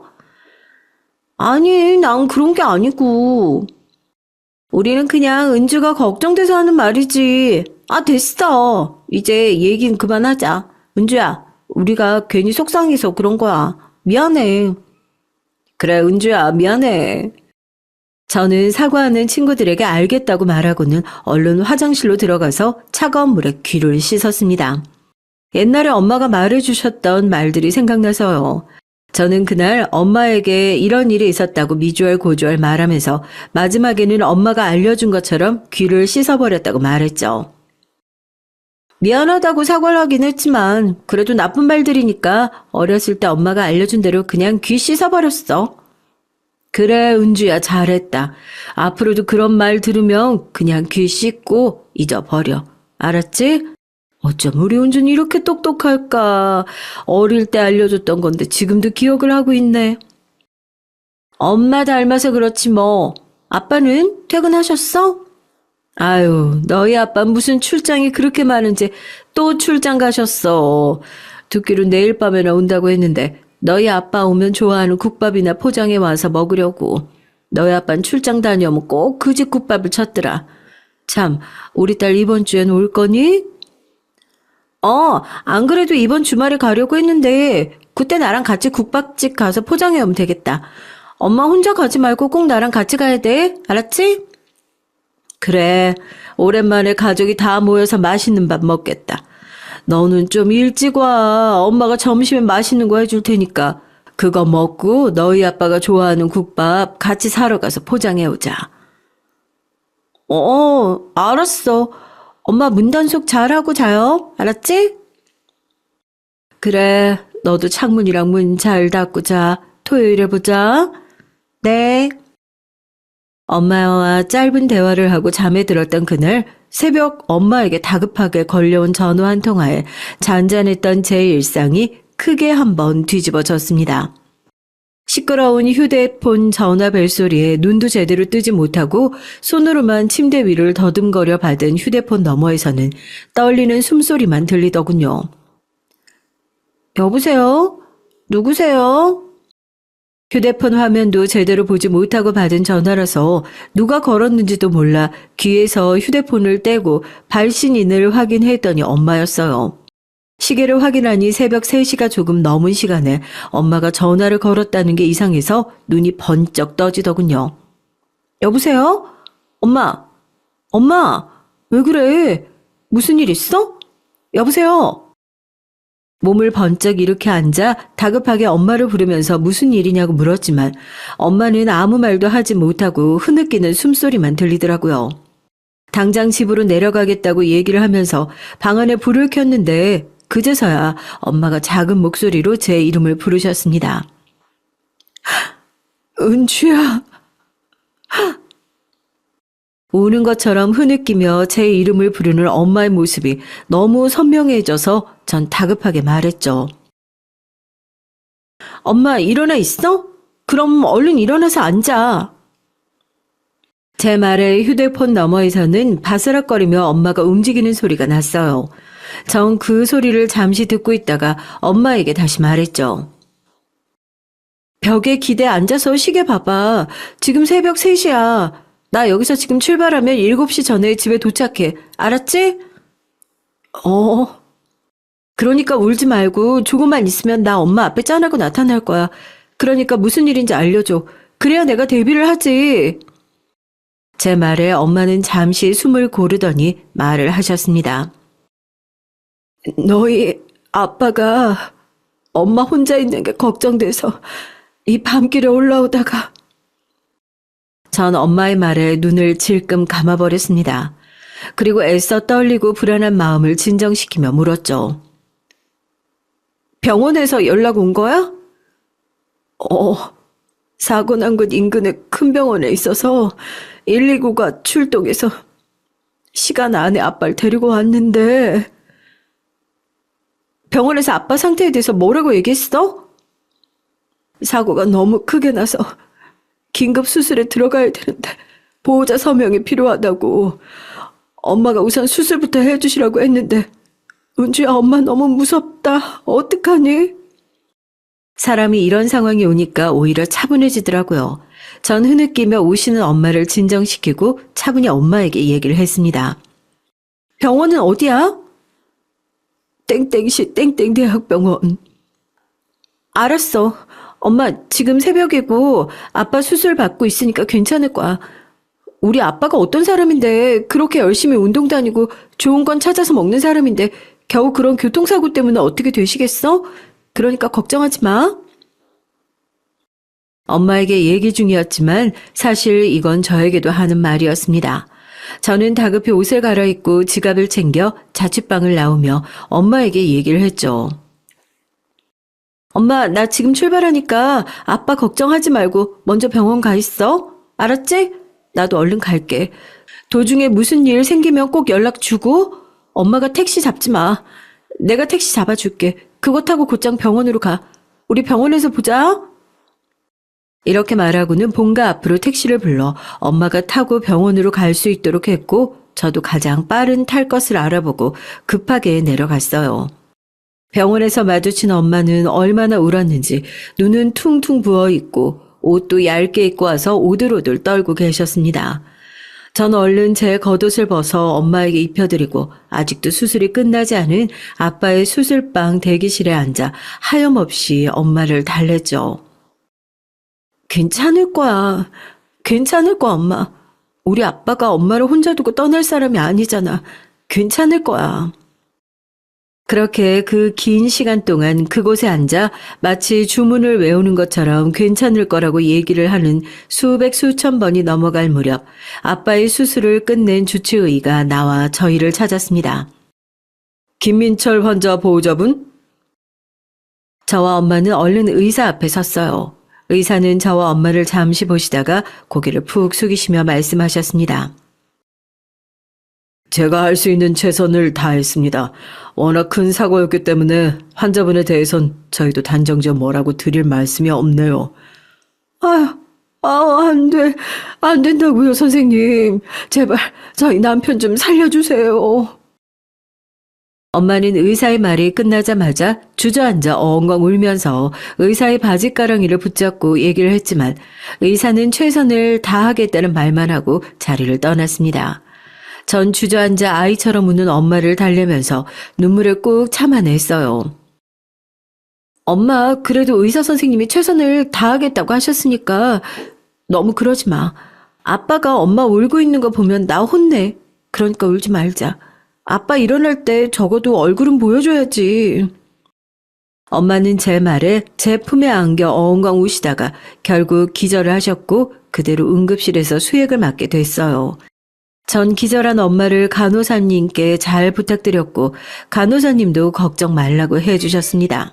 수술실에서 중환자실로 이동한 아빠의 면회 시간은 5분밖에 되지 않았고 그것도 시간의 제한이 있었지만 아빠의 얼굴이라도 보게 해달라는 제 부탁에 중환자실 담당 간호사님은 그럼 정말 잠깐만이라고 하시며 제 편의를 봐주셨어요. 머리에 붕대를 하고 호흡기에 의존하며 간신히 숨을 쉬시는 아빠의 모습에 그제서야 전 눈물이 흘렀습니다. 이 글을 쓰는 지금도 아빠의 그 모습이 눈에 선해요. 그날 어떻게 중환자실을 나왔는지 기억나지 않았지만 정신을 차리니 기절한 엄마 옆에 제가 앉아 있었습니다. 시계를 보니 아침 8시가 간신히 넘은 시간이었죠. 전 엄마가 누워있는 침대에 엎드려 쪽잠을 잤습니다. 눈을 뜨면 모든 게 꿈이었으면 했는데 꿈이 아니더라고요. 깨어난 엄마와 전 허망하게 병원 대기실에 앉아 중환자실 면회 시간이 되길 기다렸어요. 면회 가는 시간이 되어 올라갔더니 하루에 2번, 한 번당 1명밖에 되지 않는다는 간호사님의 안내. 전 어제 보고 왔으니 엄마가 들어가라고 했고 엄마는 들어가서 아빠를 보자마자 다시 눈물을 터뜨리셨고 약속된 시간도 다 채우지 못하고 나오셨습니다. 세상에 그렇게 건강했던 사람이. 저를 부여잡고 오열한 엄마는 다시 한번 쓰러지셨어요. 쓰러진 엄마를 일반 병동에 입원시키고 그 옆에 앉았습니다. 하루 만에 세상 모든 게 뒤집어진 상황에 아무 말도 하지 못하고 그저 기절한 엄마의 얼굴만 물 묻힌 수건으로 닦아드렸죠. 시간이 조금 지나고 깨어난 엄마에게 수액이 다 들어갈 때까지는 누워있는 게 좋을 것 같다고 말씀드리고 전 엄마의 병실을 나와 복도 의자에 앉아 핸드폰을 꺼내 들었습니다. 회사에 출근하지 않아서 그런지 회사 번호로 여러 통 전화가 와 있었어요. 그제야 현실에 있는 기분이었습니다. 제가 오지 않아 평소 친하게 지냈던 회사 동료들에게 무슨 일이냐며 문자와 부재중이 와 있더라고요. 간단하게 부모님 건강이 좋지 않아 잠깐 본가에 왔다는 연락을 하고 팀장님께 전화를 걸어 아빠의 사고 소식을 알렸습니다. 죄송합니다, 팀장님. 새벽에 아버지가 교통사고를 당하셔서 급하게 본가로 내려와서 일을 처리하느라 제가 정신이 없어서 연락드린다는 걸 깜빡했어요. 정말 죄송합니다. 아이고, 됐어요. 안 그래도 신대리가 김대리한테 연락 왔다고 나한테 먼저 알려줬어요. 어차피 주말까지 이틀밖에 안 남았으니까 이틀 휴가 처리할게요. 금요일까지 부모님 옆에 있어드리고 월요일에 출근해서 상황 설명해줘요. 알았죠? 네, 팀장님 감사합니다. 그럼 월요일에 올라가서 상황 설명드릴게요. 전 팀장님과 전화를 끊고 누워서 소리 없이 눈물만 흘리고 있는 엄마의 옆에 앉았습니다. 엄마는 제가 자리에 앉자 흐르던 눈물을 닦으면서 자리에서 일어나 앉으며 말씀하셨어요. 회사는 어떻게 하니? 지금이라도 출근해야 되는 거 아니야? 에이, 아니야. 우리 회사 그렇지 않아. 안 그래도 팀장님이 월요일에 출근해서 상황 설명해달라고 하셨어. 월요일에 출근하고 휴직계 내던 퇴사를 하던 할 거니까 너무 걱정하지 말아요. 지금 프로젝트 맡고 있는 게 없어서 퇴사를 하게 되더라도 금방 처리될 거예요. 그때까지만 엄마가 혼자 있는 게 걸리긴 하지만. 됐어. 퇴사는 무슨 퇴사야. 우리 은주가 얼마나 힘들게 노력해서 들어간 회사인데. 엄마 이제 다 울었어. 아빠 아프다고 엄마가 이렇게 무너질 순 없지. 이제 엄마 괜찮으니까 이번 주말까지만 여기 있고 다시 올라가서 사회생활해. 알았지? 엄마, 이 얘기는 다음에 하자. 월요일 새벽에 올라가게 되니까 그러지 말자. 그만 울어. 우리 엄마 예쁜 얼굴 퉁퉁 부어서 보는 내가 다 안쓰럽다. 엄만 제 말에 고개를 끄덕이면서 저를 꼭 안아주셨습니다. 저도 엄마를 꼭 안아드렸고요. 이때까지만 해도 그래도 희망은 있었던 것 같아요. 아빠가 꼭 살아서 중환자실을 나와 우리와 함께 병원을 퇴원할 거라고 말입니다. 하지만 그 희망은 다음날 새벽에 완전히 박살이 나고 말았어요.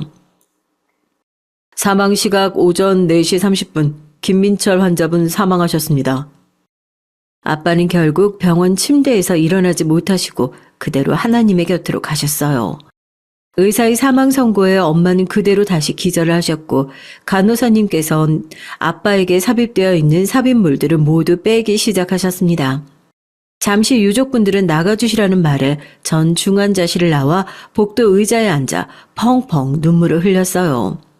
삽입물을 빼내는 간호사의 손길에서 정말 우리 아빠가 돌아가셨다는 걸 깨달아 버렸죠. 하지만 아빠의 슬픔을 온전히 누릴 수도 없었습니다.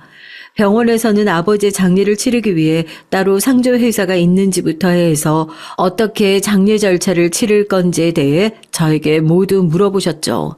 이것저것 대답하며 정신없이 돌아다니다가 정신을 차린 건 환하게 웃고 있는 아버지의 영정사진 앞에서였습니다. 언젠가 자기 영정사진은 이걸로 해달라고 말한 아빠 덕분에 영정사진을 가지고 고민하지 않아도 된다는 사실과 겨우 며칠 전에도 건강 챙겨야 한다며 잔소리를 하던 사람이 지금은 차가운 안치실에 누워있다는 것에서 오는 양가 감정이 저를 지배하고 있었어요.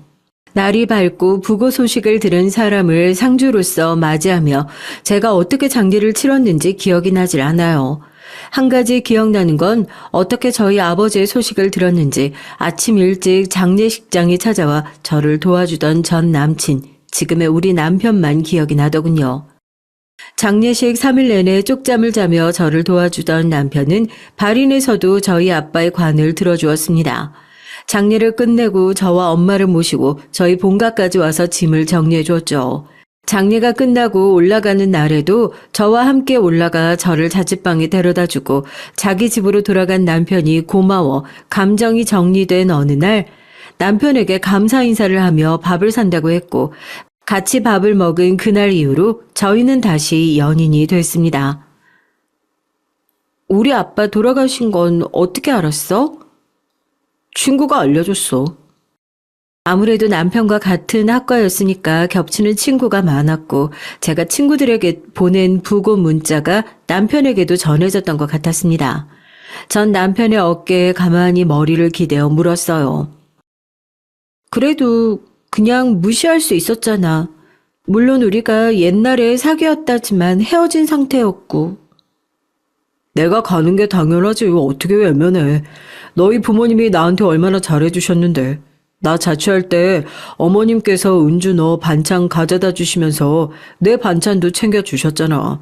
아버님도 너 보러 올라오시면 꼭 나까지 불러서 맛있는 밥 사주시고 용돈도 주시고 그랬는데 내가 받은 은혜가 있는데 그걸 나 몰라라 하면 그게 사람이야?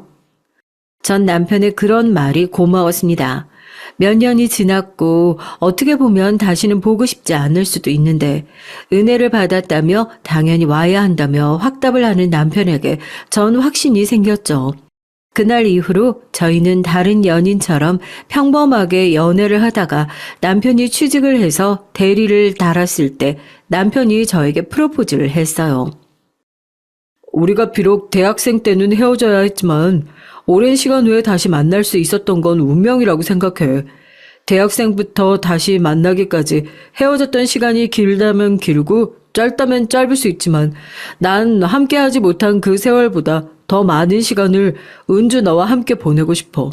부디 이런 내 마음을 받아서 나와 결혼해 줄래? 세상에. 나도 너랑 결혼하고 싶어. 줄 것이 있다며 주차장으로 내려오라는 남편의 말에 내려간 주차장에서 전 남편에게 프로포즈를 받고 제가 그 프로포즈를 받아들였습니다. 프로포즈를 받고 얼마 지나지 않아 양가의 결혼 허락을 위해 시간을 잡았고 먼저 엄마를 뵙기로 했죠.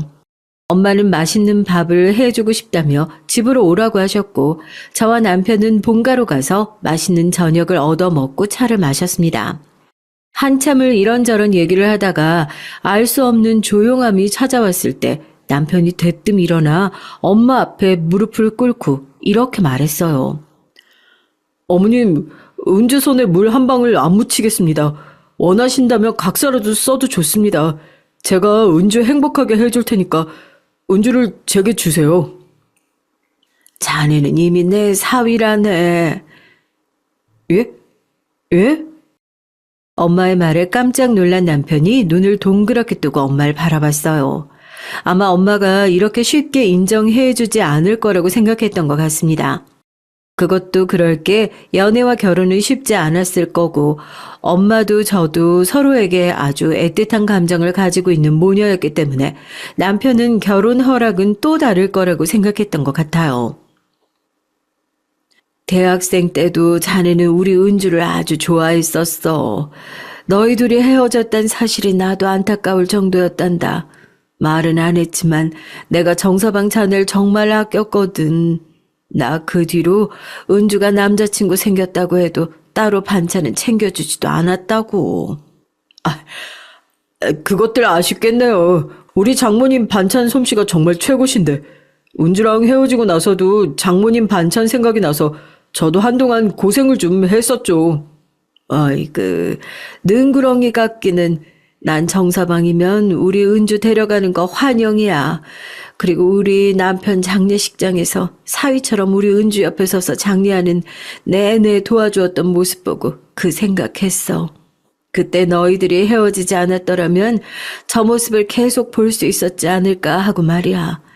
내가 나중에 은주 옆구리를 찔러서라도 정서방에게 꼭 연락해보라고 할 생각이었는데 어느 날 나한테 와서는 다시 사귀기로 했다고 하더니 이제 결혼을 하겠다며 인사를 오겠다고 하니까 내가 얼마나 기뻤겠어. 엄마 이제 괜찮어. 처음엔 은주 아빠 돌아가시고 나도 너무 힘들더라고. 함께 살던 집이었는데 이제는 혼자가 되었다는 생각에 입을 뒤집어 쓰고 많이 울었지. 근데 사람이라는 게 적응의 동물이라고.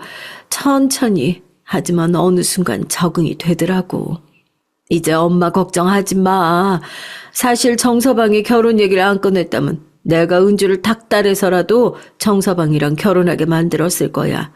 내 사위는 정서방 자네 한 명이니 우리 은주 잘 부탁하네. 남편은 엄마의 이런 말에 알겠다며 큰 소리로 대답을 했어요. 저는 먹먹한 가슴을 품에 안고 글썽이는 눈물을 달고 코가 빨갛게 변한 엄마를 꽉 끌어안았습니다. 자식을 향한 엄마의 마음을 다 알 수는 없었지만 지금 엄마의 마음이 어떨지 아주 조금은 알 수 있을 것 같았거든요. 보통 아버지가 일찍 돌아가신 집은 결혼식 때 아버지의 빈자리를 집안 남자 어른으로 채우기도 하지만 저희는 굳이 그러지 않았어요.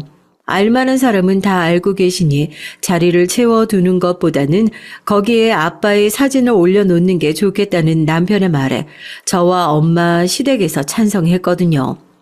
또 동시 입장을 선택해서 저와 남편은 함께 식장에 들어갔습니다. 전 그렇게 배려 많은 사람인 남편과 결혼을 올리고 신혼생활을 시작했어요. 처음 신혼 몇 개월은 행복했습니다.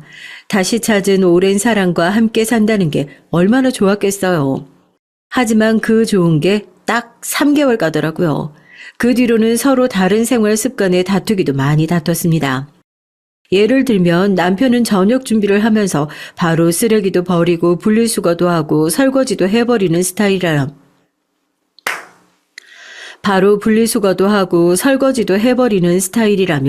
전 우선 음식을 만들어서 먹고 나중에 치우는 스타일이에요. 따뜻할 때 먹어야 맛있다는 제 의견과 그거 조금 치운다고 음식이 식지 않는다는 남편의 의견이 팽팽했죠. 사실 이것 말고도 많았습니다.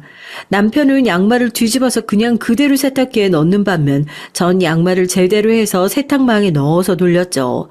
양말뿐만 아니라 저는 이염이 되는 옷과 안 되는 옷 구분해서 돌렸다면 남편은 이염이 되든지 말든지 한꺼번에 세탁기에 집어넣고 돌려 흰옷 여러 개를 다양한 색상으로 물들였어요. 정말 사소한 것 하나도 다른 저와 남편이었지만 그래도 서로를 사랑하고 있었으니까 전 저대로 남편은 남편대로 꾹 눌러 참고 결혼 생활을 이어나갔죠. 그렇게 6개월쯤 되었을 때 각자의 습관을 존중해주는 부부가 됐습니다. 우리 부부 나름대로의 규칙이 쌓여갈 쯤 남편이 갑자기 일을 그만두고 사업을 하고 싶다고 노래를 부르는 게 아니겠어요? 진짜 좋은 아이디어라니까. 말이 사업이지 투자야 투자. 이런 좋은 기회를 그냥 날려버릴 거야? 우리 떼돈 벌 수 있다니까. 남편 말로는 요즘 같은 코로나 시대에 꼭 필요한 어플이라며 떵떵거리는 거 아니겠어요? 최근에 친해진 동네 형님이 하나 있는데 그 형님이 빅 정보라고 하면서 알려줬다고 신나서 떠드는 남편에게 전 단호하게 얘기했습니다. 세상에 그런 건 없어. 쉽게 돈을 번다는 건 쉽게 돈을 잃을 수도 있다는 말이야. 그리고 우리 집에 투자나 사업이라는 단어는 절대 있을 수 없으니까 그런 거에 괜히 욕심내지 말고 열심히 일해서 돈 벌고 아낄 생각만 하자. 알았어? 물론 저도 처음부터 이렇게 반대를 한 건 아니었어요. 최근에 알게 되어 친하게 됐다는 그 동네 형님이 처음엔 재수씨 먹으라며 과일 바구니 같은 것도 남편을 통해 보내주기도 하고 좋은 공연 티켓이 생겼는데 자기는 일이 생겨 못 가니까 부부가 오붓하게 갔다 오라며 공연 티켓도 주고 그랬습니다. 그때는 부담스럽긴 했어도 저 역시 남편 통해서 이것저것 보내드리려고 했으니 서로 쌤쌤이라고 생각했죠. 그런데 어느 날부터 남편이 그 동네 형님이라는 사람과 밥이나 커피를 마시고 오면 코인 주식 투자를 입에 달고 하루 종일 그걸로 신나서 얘기를 하는 게 아니겠어요? 아, 우리 진짜 주식 사야 된다니까. 그거 아니면 우리도 코인 같은 거 한번 해보자. 내가 들었는데 그런 거 하면 진짜 10분 만에 돈 100만 원도 벌 수 있다고 그러더라고. 그만 100만 원은 무슨? 그런 건 없어져도 되는 돈으로 하는 거야. 당장 맞벌이로 버는 돈으로 이 집 대출금 갚는 것도 버거운데 무슨 주식이고 무슨 코인이야? 그런 거에 잘못 빠지면 인생 날아가는 거라고 몇 번을 말해. 그럴 돈도 없지만 설령 있다고 해도 절대 난 안 갈 거니까 그렇게 알아. 알겠어? 제 단호한 외침에 남편은 씩씩거리면서 말했습니다. 됐어. 내가 말을 말아야지. 아유. 이러면서 꼬라지를 팍 내고 작은 방으로 들어가 버리는 거 아니겠어요? 그런 남편의 행동이 너무 유치하고 어이가 없어서 저는 저대로 안방으로 들어가 버렸죠. 그날부터 유치한 각방이 시작됐습니다. 그렇게 일주일쯤 각방 생활이 이어지고 있는데 남편이 다른 묘수를 생각했는지 대뜸 저에게 이렇게 말하더라고요. 우리 생활비 각자 월급에서 150만 원씩 각출해서 생활비 통장에 넣자. 거기에서 대출금도 빠져나가게 하고 생활비로 쓰면 되잖아. 그럼 남은 월급은? 그건 각자 알아서 하는 거지. 전 남편의 이런 행동이 정말 화가 났습니다. 그렇게 제가 반대를 했는데도 코인이니 주식이니 투자를 하겠다고 저러는 사람이니 한숨이 절로 나더라고요. 그래, 당신 마음대로 해. 대신 생활비 통장은 내 명의로 해. 당신이 생활비까지 손대면 안 되니까. 알았어? 하루라도 생활비 통장에 들어오는 돈이 늦으면 그 다음 달부턴 당신 월급 통장은 내 통장이 될 줄 알아. 알겠어? 알았어. 좋다고 웃으며 말하는 남편의 그런 모습이 얼마나 어이가 없던지 전 저를 끌어안으려고 하는 남편을 밀어내며 있는 짜증 없는 짜증을 부렸고 남편은 자기 뜻대로 됐다는 것에 기뻤는지 아주 폴짝폴짝 뛰며 신나하더라고요. 그 다음날 전 바로 생활비 통장을 만들어 남편에게 계좌번호를 보냈고 당장 그 통장으로 대출금부터 가스요금, 수도세 등등 모든 것들을 자동이체 시켰습니다. 그 다음 달부터 저희들은 각자의 월급에서 생활비를 냈죠. 근데 오히려 이렇게 생활비 통장을 해서 이득을 본 건 저였어요. 전 남편처럼 술, 담배를 하지 않고 커피도 별로 좋아하지 않아서 군것질로 나가는 돈도 없었습니다. 또 저희 회사는 아직도 정장을 선호하는 직장이라 기존에 가지고 있는 정장으로 회사 생활을 했기 때문에 옷에 지출되는 돈도 얼마 없었거든요. 게다가 제가 밖보다는 집 안에서 노는 걸 좋아하는 사람이라 끼케야 최근에 푹 빠진 OTT 서비스 구독료밖에 나가지 않더라고요. 남편도 겉보기에는 좋아 보였죠. 매일매일 새로운 옷을 들고 왔고 술 마시러 간다며 새벽에도 뛰쳐나가고 정말 있는 돈이란 돈은 모두 쓰는 느낌이었어요. 그래도 뭐 생활비 통장에 돈만 잘 보내면 된다는 생각이었어요. 이런 생활을 3개월쯤 하니까 남편에게 돈이 점점 떨어져 간다는 느낌을 받았습니다. 저한테 와서 배달 음식 시켜달라고 조르고 자기 술 마시러 가게 돈 좀 빌려달라고 하는 날이 늘어났거든요. 여러분이라면 이런 남편을 어떻게 하셨을까요? 전 좋은 게 좋은 거라고 그래도 사랑해서 결혼한 사람인데 이런 것쯤이야 하면서 먹고 싶다는 배달 음식도 시켜주고 술 마시러 가서 기죽지 말라고 돈도 더 챙겨주고 그랬습니다. 사실 그러면 안 됐었는데요. 다시 생활비 통장을 6개월쯤 쓰기 시작하면서 남편이 생활비 통장에 돈을 입금하는 날이 점점 늦어지는 게 아니겠어요? 저희 부부의 월급날은 10일입니다. 돈이 입금되면 전 바로 생활비 통장에 넣는 반면 남편은 대출금 나가야 하니 넣으라고 재촉을 해야 넣더군요. 필시 돈이 없을 이유가 있었지만 전 모른 척하고 착실하게 생활비를 받았습니다. 그러니 남편이 대뜸 이렇게 말하더라고요. 150만 원 너무 많아. 100만 원으로 줄이는 건 어때? 전 남편의 그 말에 어이가 없어서 바로 받아쳤죠. 뭐래? 생활비 통장에 너 150, 나 150 넣으면 딱 300만 원이야. 우리 대출금만 원금 플러스 이자만 해서 200만 원이야. 100만 원으로 식료품 사고 생활물품 사면 딱 맞는데 무슨 생활비를 줄여?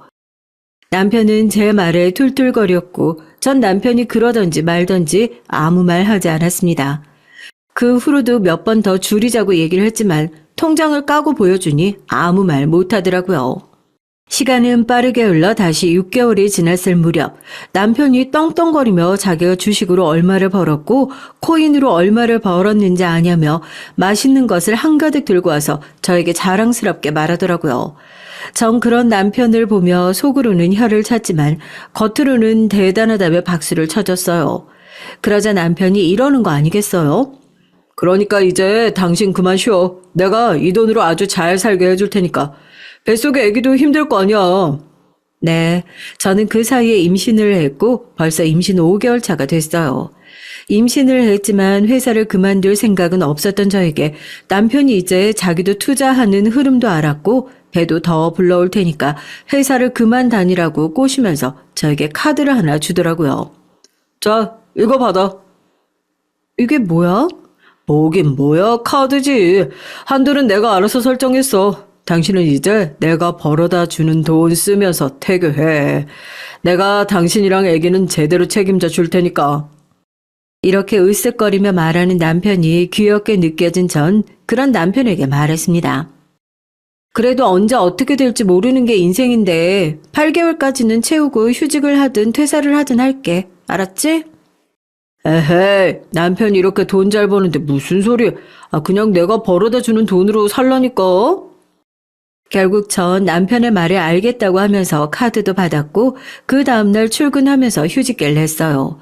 사실 저도 그냥 눈 딱 감고 퇴사를 할까 했지만 정말 사람 인생이라는 게 어떻게 될지 모르니까요. 그냥 남편에게는 퇴사를 했다고 거짓말을 하고 휴직을 했습니다. 그렇게 집에서 집안일도 하고 뱃속 아이의 태교를 하며 하루하루를 보낼 쯤 남편이 저에게 사업을 하겠다고 하더군요. 사업? 무슨 사업? 아니, 형님이 이번에 괜찮은 어플에 투자를 한다고 하시는데 내가 보기에도 괜찮은 것 같아서 투자도 좀 해보고 거기 사업에 본격적으로 뛰어들고 싶어서. 근데 그걸 하려면 당장 돈이 더 필요하니까. 이러면서 말 끝을 흐리는 거 아니겠어요? 전 남편에게 단호하게 얘기했습니다. 난 돈 없어. 우리 엄마 돈도 안 돼. 아니, 누가 뭐래? 남편은 도리어 자기가 화를 내며 작은 방으로 들어가 버렸고 전 그런 남편에게 아무 말 하지 않고 안방으로 들어갔습니다. 지금도 불안해서 완전히 퇴사하지 못하고 휴직계만 냈는데 당장 저렇게 나오니까 불안하더라고요. 전 엄마에게 전화해서 남편이 요즘 다시 사업병에 빠졌다며 툴툴거렸고 엄마는 그런 저에게 원래 남자들은 다 그런 거라며 저를 다독여 주셨습니다. 뭐 먹고 싶은 거는 없고? 없긴 왜 없어. 엄마가 해준 국수도 먹고 싶고 엄마가 해준 김밥이랑 엄마가 해준 된장찌개도 먹고 싶다. 이런 제 말에 엄마는 얼른 올라가서 너 먹고 싶은 거 잔뜩 먹여야겠다며 신이 나서 말씀하셨습니다. 응? 올라온다니? 난 그런 소리 못 들었는데?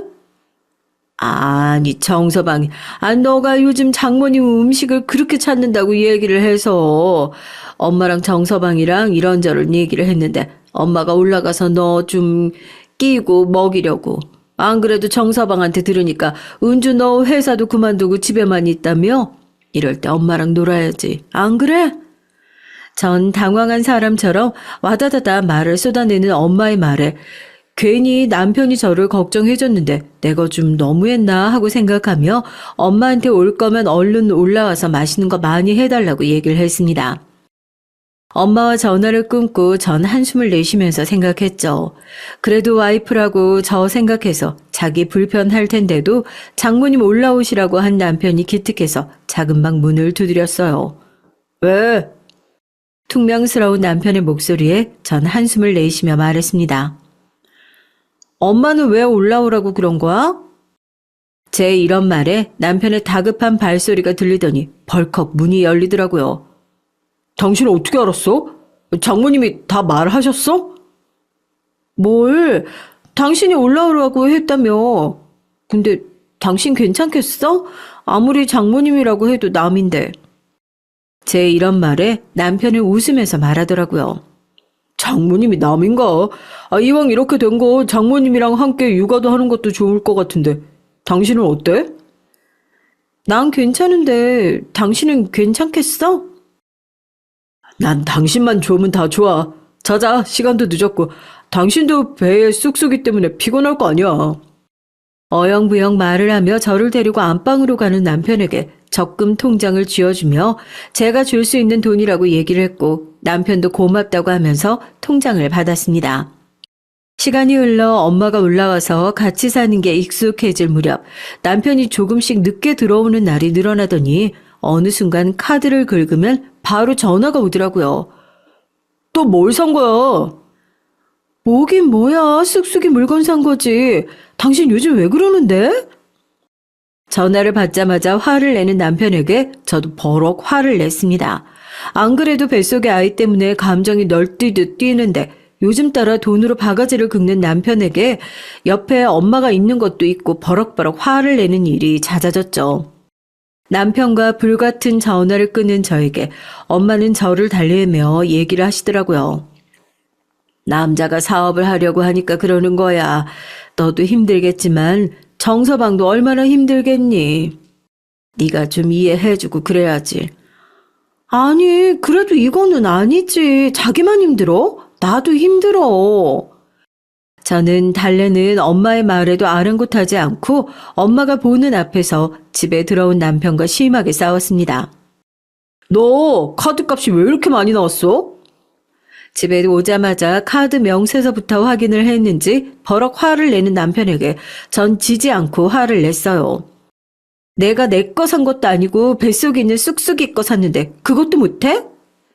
제 이런 반응에 화를 주체하지 못한 남편이 손을 번쩍 들더니 제 뺨을 후려치는 게 아니겠어요? 전 남편의 힘을 못 이기고 뒤에 있던 소파에 털썩 주저앉았고 제가 남편에게 뺨을 맞자마자 엄마가 벌떡 일어나 남편을 힘껏 밀치더니 말씀하셨습니다.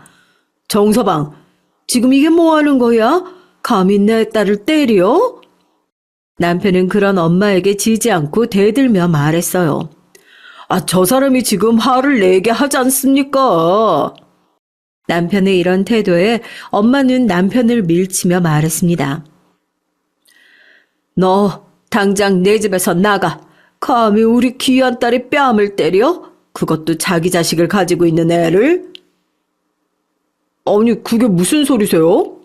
무슨 소리긴. 네가 나한테 내 돈 빌려가면서 이 집을 담보로 줬잖아.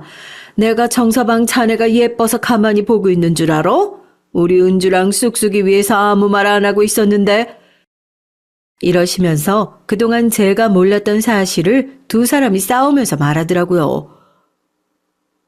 뭐요? 아, 뭘 알고 있는데요?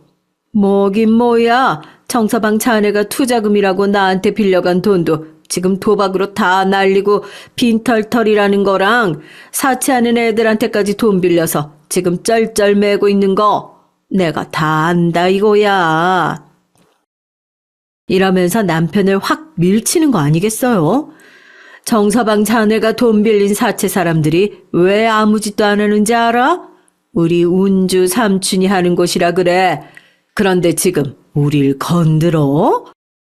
이제 봐주는 거 없어. 안 그래도 내가 요즘 정서방 하는 꼬라지 마음에 안 들어서 애들 좀 보내려고 했는데 곧 올 거야.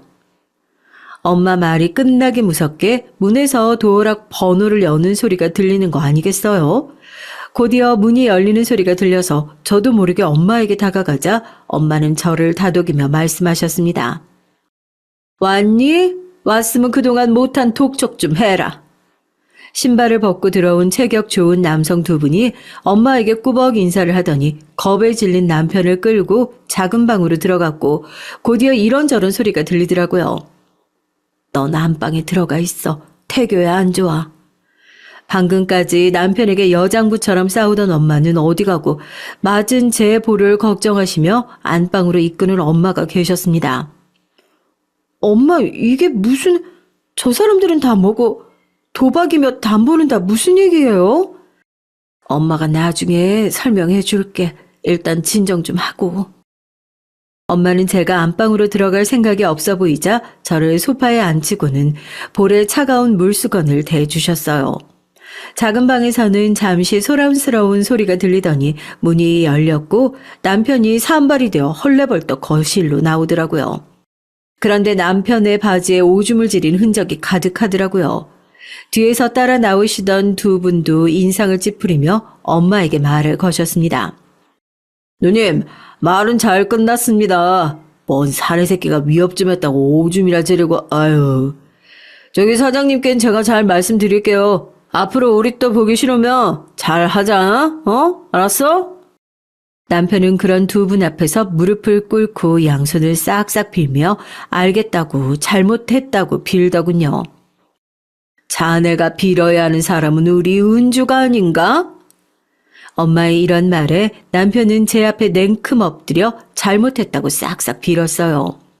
오줌 자국이 가득한 채로 비는 남편의 모습이 얼마나 한심하고 어이가 없던지요. 이혼하고 싶으면 이혼해도 괜찮아, 은주야. 알았지? 전 엄마의 말에 알겠다고 하며 이 모든 상황이 얼른 정리되길 빌었고 엄마는 그런 제 마음을 아셨는지 저를 데리고 안방으로 들어가 침대에 눕히시곤 조용조용 얘기를 하셨습니다. 걱정하지 말고 푹 자. 자고 일어나면 모든 게 정리되어 있을 거다. 전 그런 엄마의 말대로 그대로 잠을 잤고 그 다음날 아침 엄마에게 모든 사건의 전말을 들을 수 있었어요. 엄마는 젊은 시절 연이 끊긴 친오빠 한 분이 계셨는데 저희 아빠와 재혼을 하고 사시다가 어느 날 그 친오빠를 만났다고 해요. 저에겐 삼촌이시죠. 삼촌이 힘이 좋고 싸움도 잘하셨는데 가출하고 들어간 게 조직이었다고 합니다. 삼촌이 조직 생활을 오래 하셨고 최근에는 사채도 하게 되셨는데 남편이 삼촌이 하시던 곳에서 돈을 빌리게 됐다는 얘기였어요. 이외에도 엄마에게 얘기를 들은 게 많았는데 자세하게 말하면 알아보시는 분 계실까봐 여기까지 하겠습니다. 사실 저도 이 모든 얘기가 믿기지 않았지만 이 얘기는 되도록 생각하지 않으려고 하고 있어요. 아무리 좋게 생각해도 태교에 좋지는 않을 테니까요. 그냥 이런 얘기를 가진 사람도 있었다 하는 식으로 여러분도 기억해 주시길 바라겠습니다.